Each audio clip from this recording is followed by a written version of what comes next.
2019년 6월 29일 토요일 실리콘밸리 주말뉴스 3부 건강 소식입니다.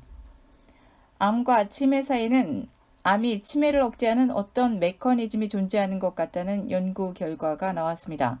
캘리포니아 대학 의대 마리아 글리머 역학 교수팀은 암 환자는 암 발생 전과 후 자연적인 기억력 저하 속도가 정상인보다 느리다는 연구 결과를 발표했다고 영국의 데일리 메일 인터넷판과 헬스데이 뉴스가 보도했습니다. 1949년 이전에 태어난 성인 14,500명을 대상으로 1998년부터 2014년까지 16년 동안 경련으로 주기적 인지기능 테스트를 진행한 결과 이 같은 사실이 밝혀졌다는 것입니다. 연구 기간에 이들 중 2,250명이 암 진단을 받았습니다. 전체적으로 암 진단을 받은 사람은 진단 전 10년 동안 나이를 먹으면서 자연적으로 나타나는 기억력 저하 속도가 정상인보다 10.5% 느린 것으로 나타났다고 글리머 교수는 밝혔습니다. 암 진단 직후에는 일시적으로 기억력이 갑자기 악화하기는 했지만 치료 후에는 암 진단 전처럼 기억력 저하 속도가 일반인보다 느려지는 현상이 다시 나타났습니다. 이 결과는 암을 발생시키는 생물학적 과정 중 그 어떤 부분이 치매 발생을 억제하는 방향으로 작용할 수 있다는 일부 이론을 뒷받침하는 것일 수 있다고 글리머 교수는 설명했습니다. 다시 말하면 암세포를 자라게 하고 퍼지게 만드는 메커니즘 중 어떤 부분이 뇌세포의 사멸을 억제할 수 있다는 것입니다. 지금까지 나온 관련 연구 결과들을 보면 이러한 현상은 암의 종류와 무관하게 나타나고 있다고 글리머 교수는 말했습니다. 그러나 이는 연구 대상이 된 암의 종류가 차이를 감지할 수 있을 만큼 다양하지 못했기 때문일 수는 있다고 그는 덧붙였습니다.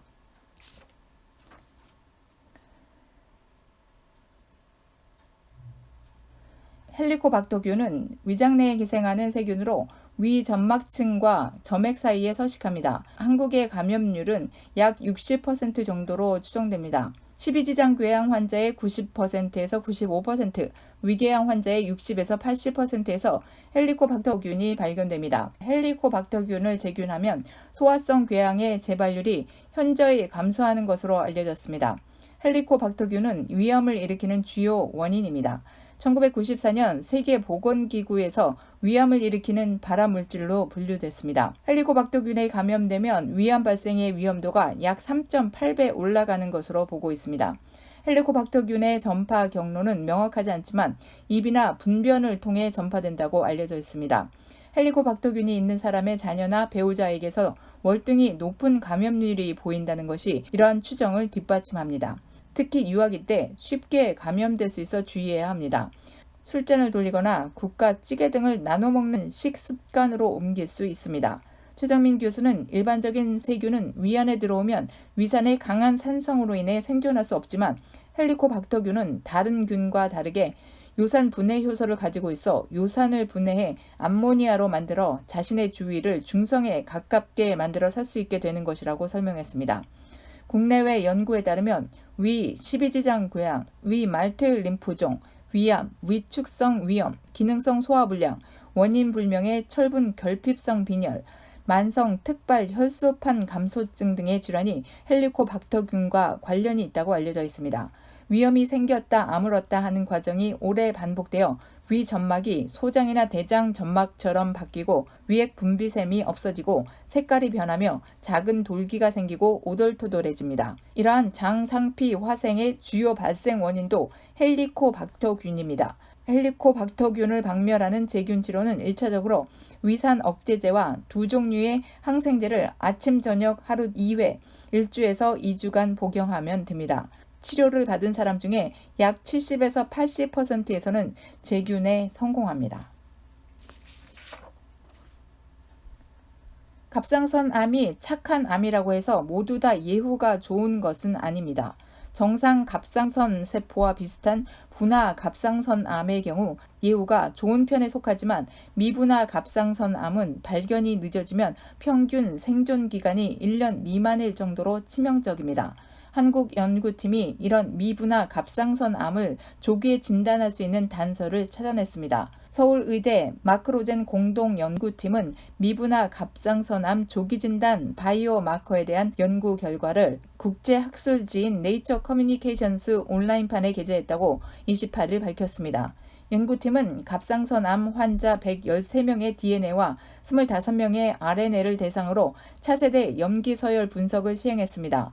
그 결과 갑상선암 세포의 암 억제 유전자에 변이가 있는 경우 미분화 갑상선암으로 악화할 가능성이 높은 것으로 분석됐습니다.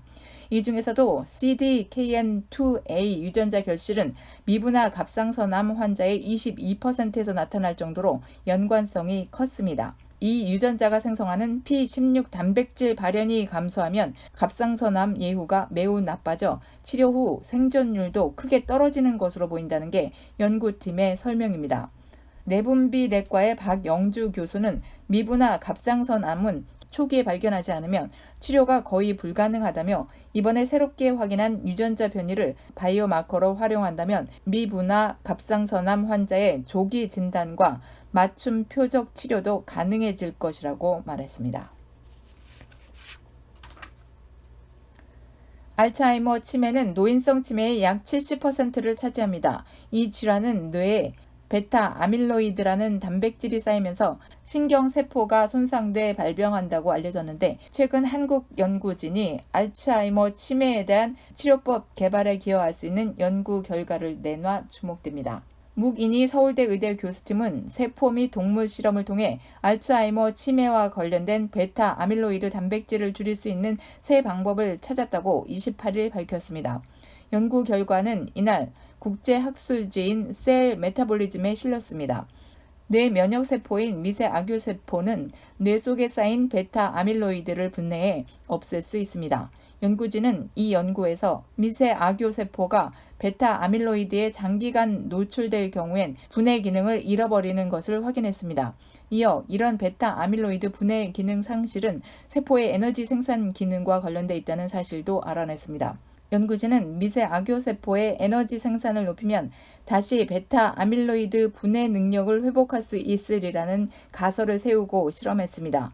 알츠하이머를 앓는 쥐에 대사를 촉진하는 감마 인터페론을 주입하자 미세악유세포의 기능이 회복됐고 면역 기능도 다시 나타났습니다.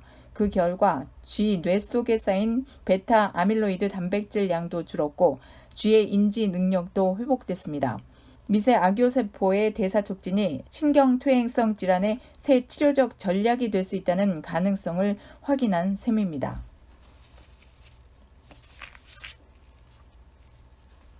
한국 여성들이 다른 나라 여성들보다 통계적으로 유방암에 걸릴 확률이 높은 가운데 유방암 조기 발견에 촉진이 효과적인 것으로 알려졌습니다.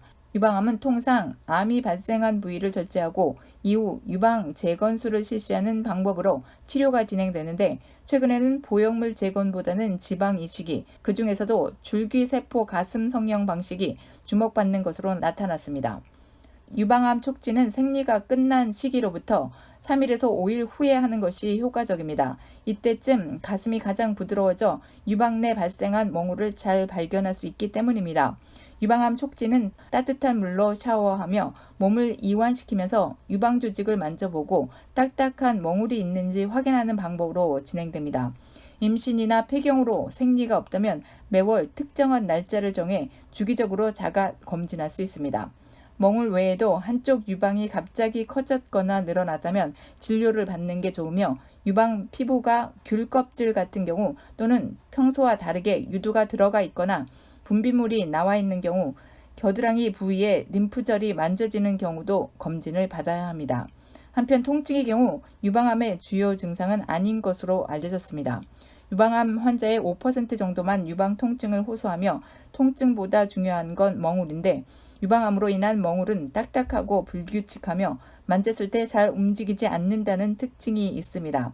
따라서 통증 유무와 상관없이 주기적으로 유방을 촉진해 보는 것이 유방암 예방에 도움이 된다는 설명입니다. 유방암이 더 진행될 경우 유두에서 피 같은 분비물이 나오거나 유두나 피부가 함몰되고 유두 주위에 습진이 생기며 겨드랑이의 임파선이 만져지기도 합니다. 한편 의학의 발전에도 불구하고 현재까지 유방암을 비롯한 암은 수술해서 제거하는 게 원칙인 것으로 알려져 있습니다. 유방암 또한 암이 발생한 유방 전부를 잘라내는 유방 전절제술이나 암덩어리와 주위 조직 일부만 없애는 유방 부분 절제술 후 보형물이나 자가지방을 이용한 유방 재건술을 집도하는 방식으로 치료가 이루어집니다.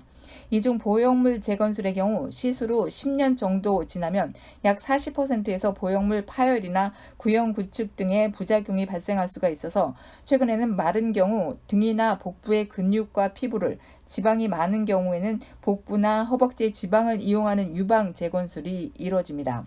자가지방을 이용하는 경우 최근에는 줄기세포 가슴 재건술이 각광받는 추세입니다. 줄기세포를 지방세포와 섞어 가슴에 주입할 경우 기존의 10%에서 20% 수준이었던 지방세포의 가슴 내 조직 생착률을 평균 76%까지 끌어올릴 수 있고, 낮은 생착률로 인해 발생했던 지방세포의 괴사, 석회화 등의 부작용을 최소화시킬 수 있다는 의미입니다. 줄기세포는 조직을 재생하고 각종 성장 인자를 분비하는 한편 지방세포 사이의 혈관 형성에도 관여해 분리된 지방의 재조직 효율을 크게 높이는 효과가 있습니다.